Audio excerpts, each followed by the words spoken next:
Morning class.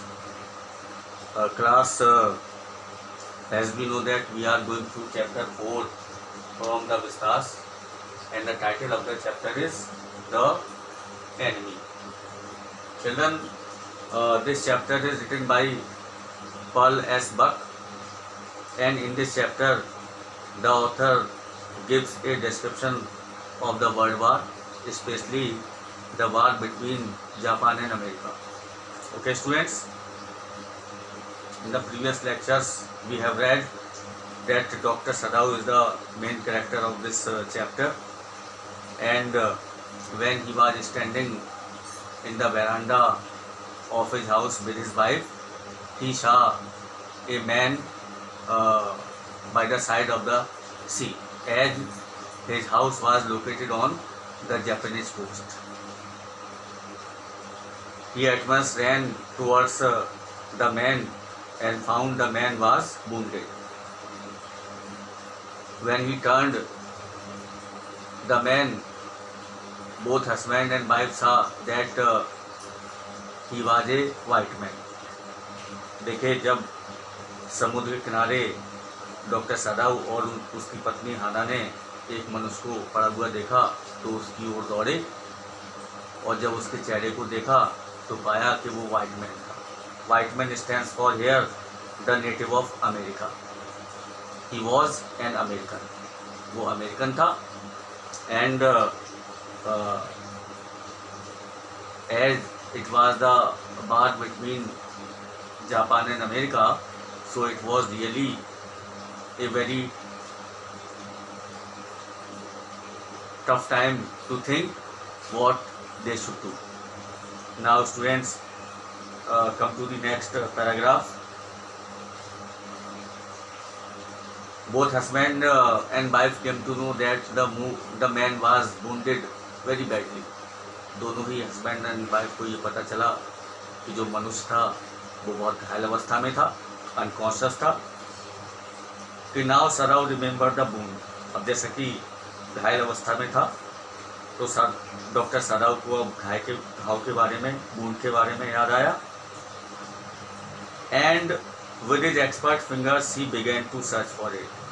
He was a surgeon, and with his expert fingers he started searching for the wound. जैसा कि वो famous surgeon था और अपनी expert fingers के साथ उसने उस घाव को देखना आरंभ कर दिया. Blood flowed freshly at his touch, and when he touch the wound, blood started flowing freshly.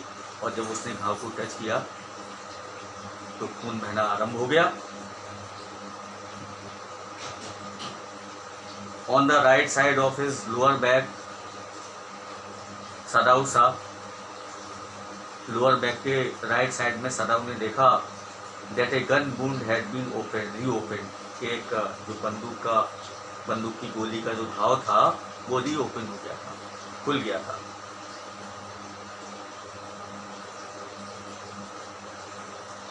The flesh was blackened with the powder. The flesh was there around the wound became black with gunpowder. देखिए, घाव के आसपास की जो त्वचा थी वो gun powder की वजह से काली पड़ गई थी. Some time, not many days ago, the man had been shot and had not been tended. ऐसा लगा कि बहुत अधिक दिन पहले नहीं इस आदमी को गोली मारी गई थी और इसकी देखभाल नहीं की गई. The man was shot and he was not tended and he was not given the proper treatment. It was bad chance that the rock had struck the wound. It was really a bad chance, bad luck. ये एक दुर्भाग्य था कि घाव से चट्टान टकरा गई. And again started bleeding. और दोबारा खून बहना आरंभ हो गया.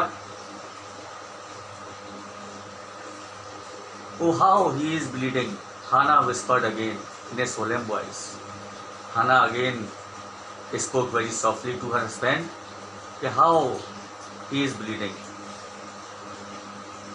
हाना ने दोबारा गंभीर आवाज के साथ धीरे से अपने हस्बैंड से कहा, अरे he is bleeding, उसका खून बह रहा है. The mist screened them now completely. अब देखिए धुंध ने उन्हें चारों ओर पूरी तरह से ढक लिया, कवर कर लिया. And at this time of the day no one came by. And at this time of the day no one was coming there. और दिन का ये समय था कि वहाँ पर कोई भी नहीं आ रहा था. The fishermen had gone home. Fishermen had already gone towards their homes. Fishermen अपने घर जा चुके थे. And even the chance beachcombers would have considered the day at an end. और बीच पर जो घूमने फिरने वाले जो लोग थे, बीच पर चीज़ें तलाश करने वाले जो लोग थे, उन्होंने भी दिन को अंत की ओर समझ लिया था. They considered that the day was coming to an end. तो students, what shall we do with this man? सदाऊ muttered. अब देखिए सदाऊ grumbled and said to himself, what shall we do with this man? सदाऊ ने बड़बड़ाते हुए कहा कि हम इस आदमी के साथ क्या करेंगे, हमें इस आदमी के साथ क्या करना चाहिए. But a strained hand seemed of their own will to be doing what they could to stanch the fearful bleeding. But as he was a famous surgeon and he was really impatient to do something or the other in order to stop the bleeding of that man, परंतु अपनी expert fingers के साथ अपने आप ही वो ये सब सोचने लगा कि उसके इस ब्लीडिंग को रोकने के लिए उसे क्या करना चाहिए. He packed the wound with the sea moss that strewed the beach. उसने क्या किया, उस घाव को सी मॉस, समुद्र की जो काई थी उससे मीन्स पैक कर दिया, कवर कर दिया, जो वहाँ पर किनारे पर बिखरी हुई थी. The man moaned with pain in his stupor, but he did not awaken. अब देखिए, when the doctor packed the wound with the sea moss, so at this the man moaned with pain. इस पर जो मनुष्य था वो दर्द से कराहा अपनी बेहोशी की अवस्था में, लेकिन वो जागा नहीं. He did not awaken. The best thing that we could do would be to put him back in the sea. सदाऊ said, answering himself. अब देखिए सदाऊ ने अपने आप को आंसर देते हुए कहा. सदाऊ said to himself, the best thing would be that they should again put that man back in the sea. सदाऊ ने अपने आप को जवाब देते हुए कहा, खुद से कहा कि सबसे ठीक तो यही होगा कि उस मनुष्य को दोबारा हम समुद्र में डाल दें.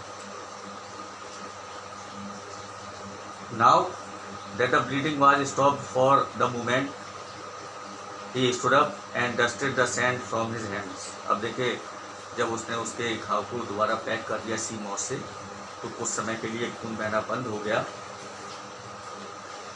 और वो खड़ा हुआ और उसने अपने हाथों से उस रेत को झाड़ा. Yes, undoubtedly, that would be best, Hannah said steadily. Hannah, his wife, also said to him quite steadily, firmly. देखिए, हाना जो उसकी पत्नी थी, उसने भी उसे दृढ़ता से कहा कि अनडाउटेडली उन्हें ऐसा ही करना चाहिए. But she continued to stare down at the motionless man. लेकिन वो लगातार ही उस बेहोश व्यक्ति की ओर, मोशनलेस व्यक्ति की ओर देखती रही.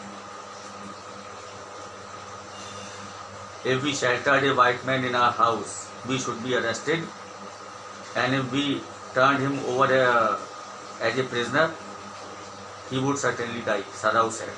अब देखिए, डॉक्टर सदाऊ ने कहा कि यदि हम इस व्यक्ति को अपने घर में शेल्टर देते हैं तो बी शुड बी अरेस्टेड, तो हमें अरेस्ट कर लिया जाएगा। And if we turn him over as a prisoner of war, and if we hand him over to the army as a prisoner of war, लेकिन हम इसे प्रिजनर ऑफ वार के रूप में यदि आर्मी को हैंड ओवर करते हैं तब भी ये मर जाएगा। So the kindest thing would be to put him back into the sea, Hana said. इसलिए हाना ने कहा कि सबसे दयालु चीज़, सबसे काइंडेस्ट थिंग यही होगी कि हमें इसे दोबारा समुद्र में डाल देना चाहिए। But neither of them move, लेकिन उन दोनों में ही कोई नहीं हिला। Neither Sadao nor Hana move from there, they were staring with a conscious person, they were staring with a curious repulsion upon the inert figure। बड़े उत्सुकता के साथ वो उस inert figure की ओर देख रहे थे, बेहोश व्यक्ति की ओर देख रहे थे। What is he? Hana whispered। अब देखिए हाना ने फुसफुसाते हुए धीरे से कहा कि what is he? वो कौन है? What is this man? Okay students, so that's all in this lecture. We shall go to the next lecture in the next video. Thank you.